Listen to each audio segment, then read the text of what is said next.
My next guest has worked with everyone from Madonna and Diana Ross to David Bowie and Pharrell, or actually we should say they worked with him. He is a legendary musician in his own right. He is the co-founder of one of the greatest disco bands of all time.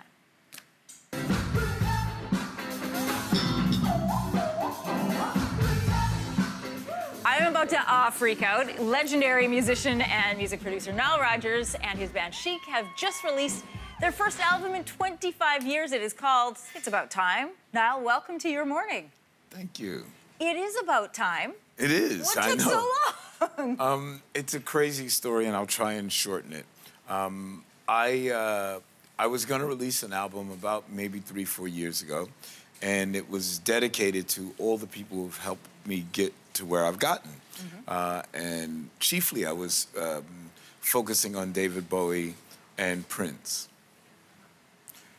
When I lost them both, it changed the narrative of the record, and I just decided to do the most self-indulgent record I've ever done, which is just about fun and about time. It's actually about science, the whole record. About science? About science, but you wouldn't know it. It's in disguise. Okay, well, I have you here, so I need to know, how is it about science? Well, I met Professor Stephen Hawking a couple of years ago, and he and I chatted, and I told him when I was younger, when I was around 7 years old, I was into thermonuclear hydrodynamics, and he thought, wow, he was impressed, and I thought that he thought I was weird, and I didn't realize how long it took for him to answer me with the, the mechanical thing.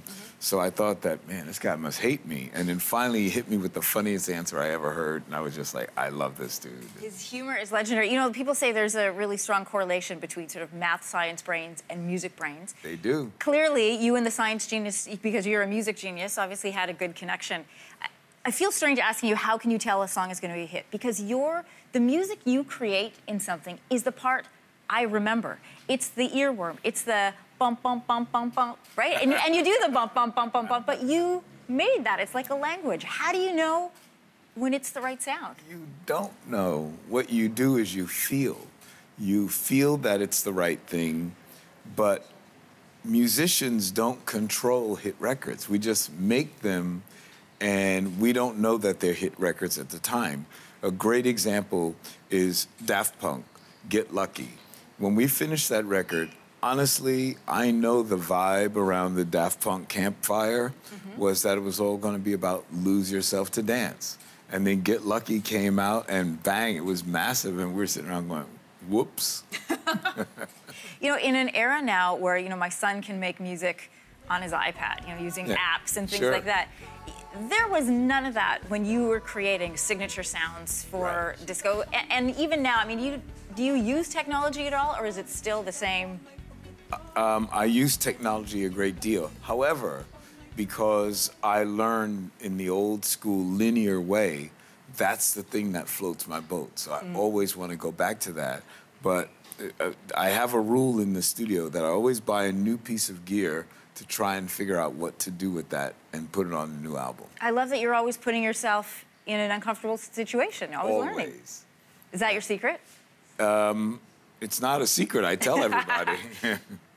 You have worked with so many great artists, both, in every decade, and it seems like almost every genre. You've worked with Madonna, David Bowie, Michael Jackson, Pharrell. Is there somebody that you haven't worked with yet that you're eager to? Unfortunately, it'll never happen because I wanted to work with Miles Davis, and he's passed away, so that won't happen. But the great thing is that I do work with lots of new artists, and it just doesn't stop. In the last few weeks, I've worked with, Disclosure and Sam Smith. Well, I've done work with him before, and Lady Gaga, and it's just a lot. Emily Sandy. It's great. I mean, things are wonderful. I've never felt happier, and it's great. And then now they just announced today we're going on tour with Cher for like the rest of our lives, it seems. What? Oh, you didn't hear about this? I did not. It just hit the internet today. It says, yes, we're proud to announce that Cher and Chic, or Chic and Cher. And I went, Cher and Cher, like, I don't, Yeah, so we'll be up with Cher until like April or May or something like that. Oh, that sounds like a good time and a good dance party. Such an honor to have you here in our studio. Thanks for coming. Thank you. All right, just a reminder to you, the album It's About Time releases September 28th.